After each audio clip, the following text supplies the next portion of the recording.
தேனியில் 3வது நாளாக தேர்தல் பரப்புரை மேற்கொண்ட தேனி மக்களவை தொகுதி அமமுக வேட்பாளர் டிடிவி தினகரன் திமுக வேட்பாளர் தங்க தமிழ்செல்வனின் சொந்த ஊரான நாராயணதேவன்பட்டியில் கஞ்சா அதிக அளவில் புழங்குவதாக மக்கள் தன்னிடம் புலம்புவதாகவும் குடிநீர் மின்சாரம் இன்றி அவதிப்படுவதாக வேதனை தெரிவித்துள்ளதாக குற்றம் சாட்டினார். 10 நாட்கள் தான் தொகுதியில் இல்லாவிட்டாலும் தனக்காக தனது மனைவி வாக்கு சேகரிப்பார் எனவும் தங்க தமிழ்செல்வனுக்கு டிடிவி தினகரன் சவால் விடுத்தார்.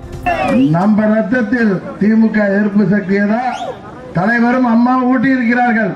பார்லிமெண்ட்ல ஜெயிக்கலன்னு சில பேர் உழுந்து ஓடி போயிட்டாங்க. இப்ப வந்து நானே வேட்பாளர் கரெக்டா இல்லையா? ஒரு 10 நாள் திருச்சிக்கு நம்ம தொகுதி வேட்பாளருக்கு ஓட்டு கேட்கணும்.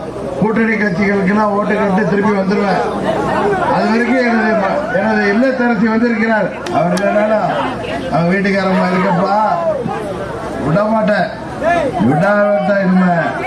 வேலூர் மக்களவை தொகுதியில் போட்டியிடும் புதிய நீதி கட்சியின் தலைவர் ஏசி சண்முகம் கடந்த தேர்தலில் தனக்கு வரவேண்டிய 30,000 வாக்குகளை சூறையாடி கேசி வீரமணி தனது முதுகில் குத்திவிட்டதாகவும் திமுகவுடன் கூட்டணி வைத்திருக்கும் ஒரே அதிமுக காரர் அவர்தான் எனவும் குற்றம் சாட்டினார்.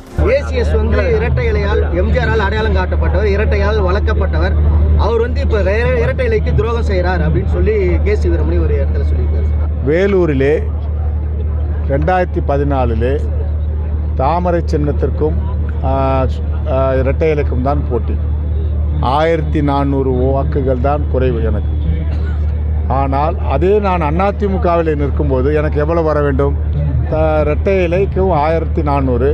ஆனால் நான் இந்த 19 ஆகஸ்ட் மாதம் நடந்த தேர்தலில் எப்படி 6000 சில்லற ஓட்டுகள் மைனஸ் ஆகுது? அதிமுக ஓட்டு எனக்கு வரல. அது அதெல்லாம் ஒருவர் அதை சூறையாடிட்டார்.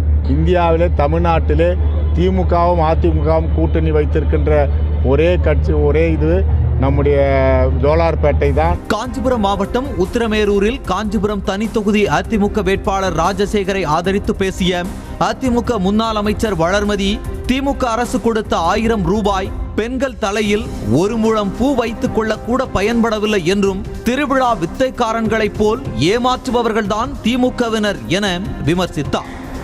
1000 ரூபாய் கொடுத்தான். ஆனா கொடுத்த உடனேயே சாயங்காலம் டாஸ்மாக்ல புடிக்கிட்டான். அது உங்களுக்கு தெரியுதா? தெரியல. 1000 ரூபாய் கொடுத்தான். கொடுத்த உடனேயே அது வந்த உடனேயே வீட்டுக்காரர் பார்த்து கண்ணன்மணியை கற்பகம் சொல்லிட்டீங்க, இந்த 1000 ரூபாயை கொண்டு போட்டுக்க. அவன் நேர டாஸ்மாக்கு போனா பாட்டு வாங்கினா 40 ரூபாய் 40 ரூபாய்ப்பா வாங்கினா, சில்லி சிக்கன் வாங்கினா, சிக்கன் 60 வாங்கினா, இதை வந்து நல்லா சாப்பிட்டா முடிஞ்சு போச்சு 1000 ரூபாய். தலையில பூ வச்சுக்கிறதுக்கு இதை காசு பயன்படுத்திச்சா? விழுப்புரம் தனித்தொகுதியின் வேட்பாளர் ஜே பாக்கியராஜை அறிமுகப்படுத்தி அரகண்டநல்லூரில் பேசிய முன்னாள் அமைச்சர் சி.வி. சண்முகம் பொன்முடி கதை இன்னும் முடியவில்லை என்றும் அவர் கழுத்தில் கத்தி தொங்கிக் கொண்டுதான் இருப்பதாகவும் அடுத்த மாதம் மற்றொரு வழக்கு விசாரணைக்கு வர உள்ளதாக கூறினார். கூட்டத்தில் சி.வி. சண்முகம் ஆவேசமாக பேசுவார் என எதிர்பார்க்கப்பட்ட நிலையில் தொண்டை வலியால் அவர் அமைதியாக பேசியது அதிமுக தொண்டர்களை ஏமாற்றத்திற்கு உள்ளாக்கியது. அப்படிலாம் இல்லை, இன்னும் புரியல. இப்போதைக்கு உச்ச நீதிமன்றம் அந்த ஒரு வழக்குல கொடுத்துருக்காங்க. இன்னொரு வழக்கு அடுத்த மாதம் பஞ்சாயத்து.